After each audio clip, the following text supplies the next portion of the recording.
Haemophilia हे एक अनुवंशिक आजार आहे, परंतु दिव्यांग कायदा 2016 ह्या हेमोफिलियाला एक डिसॅबिलिटी म्हणून मान्यता मिळालेली आहे।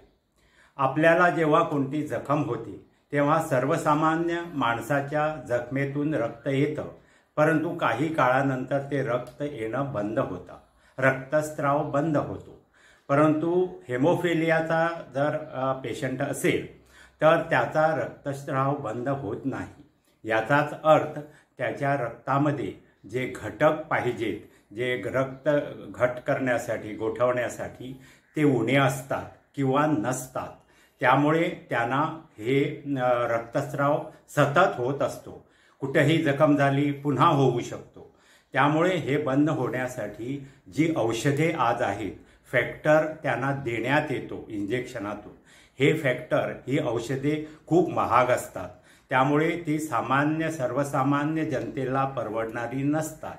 ती केवळ सरकारी हॉस्पिटलमध्ये उपलब्ध केली जातात आवश्यक औषधे म्हणून। आणि त्यामुळे हा जो डिसॅबिलिटी आहे तो अत्यंत महागडा आहे।